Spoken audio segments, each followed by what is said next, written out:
नमस्ते दोस्त आलू, चलो चलें। हमें आज बहुत सारी लकड़ियाँ इकट्ठा करनी हैं। हाँ, जल्दी चलो। आज मौसम। हेलो बैंगन, are you ready to head out? Good morning, Alu. I brought the sack. और पता है फिर क्या हुआ? वो बंदर पेड़ से गिर गया। अरे नहीं, सच में बड़ा ही शरारती है वो। उन्हीं में एक छोटा हंसमुख बंदर रहता था। उसका नाम मोंटू था। मोंटू को केले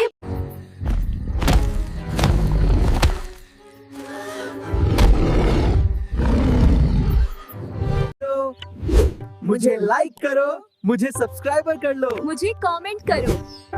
हर रोज ऐसी वीडियो। बैंगन जल्दी से पेड़ पर चढ़ गया, लेकिन आलू पेड़ पर नहीं चढ़ पाया।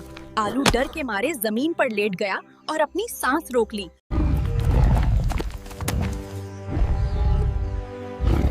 भालू, तुम्हारे कान में क्या बोल रहा था? मुझे लाइक करो, मुझे सब्सक्राइबर कर लो। मुझे कमेंट करो। हर रोज ऐसी वीडियो।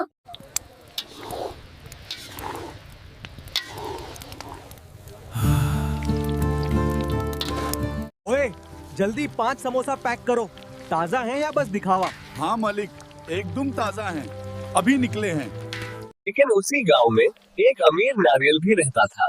नारियल की एक बड़ी दुकान थी और गांव वाले उसकी बहुत तारीफ करते थे। अरे तरबूज, तेरी छोटी सी ठेली से क्या होगा? तू जिंदगी भर गरीब ही रहेगा। पूरे दिन गरम तेल में समोसे तलते हुए तरबूज थक कर रात को घर लौट आया। लेकिन उसी गांव में एक अमीर नारियल भी रहता था। मैं तुझसे जलता था, लेकिन तूने मेरी जान और दुकान दोनों बचा ली। गांव में नफरत नहीं, इंसानियत बड़ी होती है। मुझे लाइक करो, मुझे सब्सक्राइबर कर लो। मुझे कमेंट करो। हर रोज ऐसी वीडियो।